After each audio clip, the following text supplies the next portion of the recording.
اگر تم لوگوں پر ظلم کرنے کی قدرت رکھتے ہو تو ہرگز نہ کرنا، کیونکہ خدا کو تم سے انتقام لینے کی زیادہ طاقت ہے۔ اے بابا کی جان، تجھ سے پہلے لوگوں نے اپنی اولاد کے لیے مال جمع کی تھی، لیکن آج نہ مال باقی ہے نہ اولاد باقی ہے۔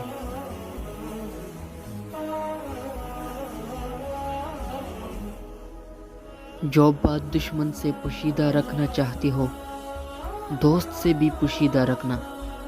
ہو سکتا ہے تمہارا دوست کبھی تمہارا دشمن بن جائے۔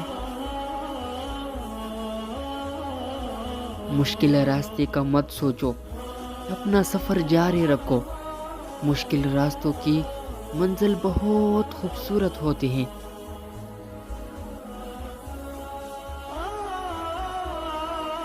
ان لوگوں پر بھروسہ نہ کرے جو آپ کو دوسروں کی راز بتاتے ہیں۔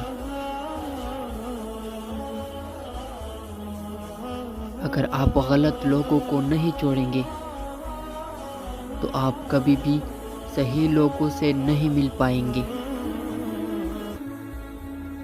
رزق تو سخاوت میں پوشیدہ ہے، جبکہ لوگ اسے زیادہ محنت میں تلاش کرتے ہیں۔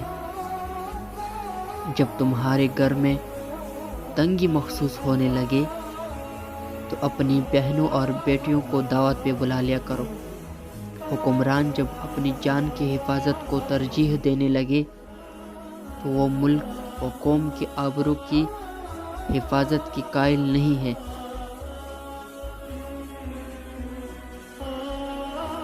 دشمن سے پہلے غدار کو قتل کرنا ضروری ہے۔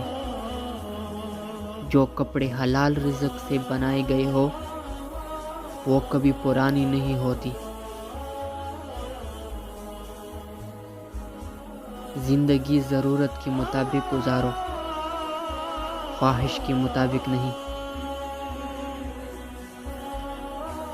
جو آج مفت کی نصیحت قبول نہیں کرے گا، کل اسے مہنگے داموں افسوس خریدنی پڑے گا۔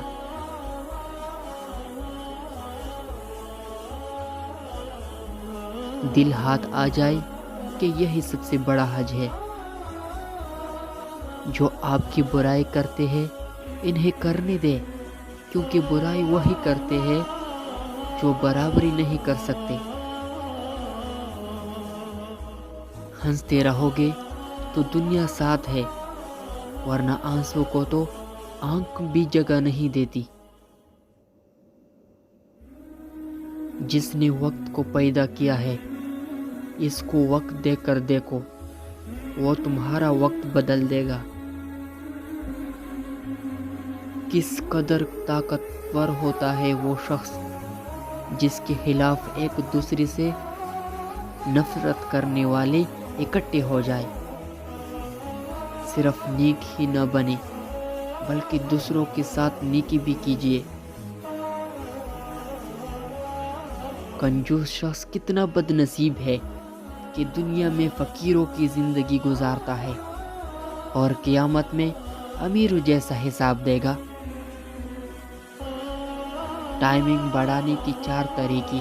کوئی دوا نہیں، کوئی گولی نہیں، آپ بھی خوش، بیوی آپ سے زیادہ خوش۔ ٹائمنگ بڑھانے کی 4 طریقے۔ نمبر 1، ہم بستری رک رک کر کریں۔ نمبر 2، گندی فلمیں نہ دیکھیں۔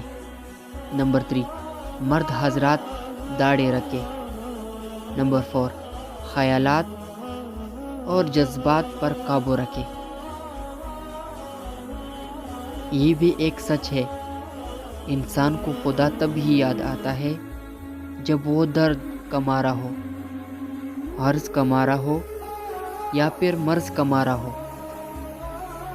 حضرت علی رضی اللہ نے فرمایا، ساری دنیا کے سارے لوگ تجھے اپنی فائدے کے لیے چاہتے ہیں، صرف تیرا ہی رب ہے جو تجھے تیرے فائدے کے لیے چاہتا ہے۔